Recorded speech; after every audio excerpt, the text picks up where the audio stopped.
പ്രസവിച്ച ശേഷമുള്ള മുടികൊഴിച്ചിൽ ഇത് തികച്ചും സാധാരണമാണ്. പ്രസവിച്ച് 5 മാസങ്ങൾക്ക് ശേഷമാണ് ഇത് സ്റ്റാർട്ട് ചെയ്യുന്നത്. ഇത് സാധാരണ ടെലിജിയം എഫ്ലൂവിയം എന്ന് പറഞ്ഞൊരു അവസ്ഥയാണ്. നമ്മൾ ഏതെങ്കിലും തരത്തിലുള്ള സർജറി ചെയ്താലോ, അല്ലെങ്കിൽ നമ്മൾ ഏതെങ്കിലും രോഗാവസ്ഥയിലൂടെ പോകുമ്പോഴോ, അല്ലെങ്കിൽ നമ്മുടെ ശരീരത്തിലെ ഹോർമോണൽ ഇംബാലൻസ് കൊണ്ടോ ഒക്കെ ഈ അവസ്ഥ ഉണ്ടാവാറുണ്ട്. പൊതുവെ 6 to 9 മാസം വരെയാണ് ഈ ഒരു അവസ്ഥ നിലനിൽക്കുന്നത്. ടെലിജിയം എഫ്ലൂവിയം എന്താണെന്ന് വെച്ചാൽ കൂടുതലും നമ്മളുടെ തലയിൽ 80 to 90% മുടികൾ ഗ്രോയിങ് സ്റ്റേജിലും ബാക്കിയൊക്കെ റെസ്റ്റിംഗ് സ്റ്റേജിലും ആയിരിക്കും.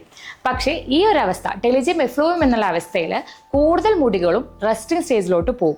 പക്ഷെ ഇത് റിവേഴ്സിബിൾ ആണ്. അങ്ങനെ മുടി കൊഴിഞ്ഞ് നമ്മൾ കഷണ്ടി ആവുക അങ്ങനത്തെ ഒന്നുമില്ല, റിവേഴ്സിബിൾ ആണ്. ഒരു 6 to 9 മാസം കഴിഞ്ഞാൽ അത് ആ മുടി കൊഴിച്ചിൽ കുറഞ്ഞു വരും. അപ്പോൾ ഗർഭിണികളിൽ എങ്ങനെയാന്ന് വെച്ചാൽ ഗർഭകാലത്ത് ഗർഭിണികളിൽ ഈസ്ട്രജന്റെ അളവ് നല്ല കൂടുതലായിരിക്കും. ഗർഭാവസ്ഥയിൽ ഉയർന്ന ഈസ്ട്രജന്റെ അളവ് കാരണം മുടി കൊഴിച്ചിൽ കുറവായിരിക്കും, മുടി നല്ല കട്ടിയുള്ളതായിട്ട് തോന്നുകയും ചെയ്യും. എന്നാൽ പ്രസവിച്ച ശേഷം ഈ ഈസ്ട്രജന്റെ അളവ് കുറയുന്നതും മുടി കൊഴിച്ചിൽ കൂട്ടാൻ കാരണമാവുകയും ചെയ്യും. സാധാരണയായി 3 മാസങ്ങൾക്ക് ശേഷം മുടി കൊഴിച്ചിൽ കുറഞ്ഞു വരാറുണ്ട്.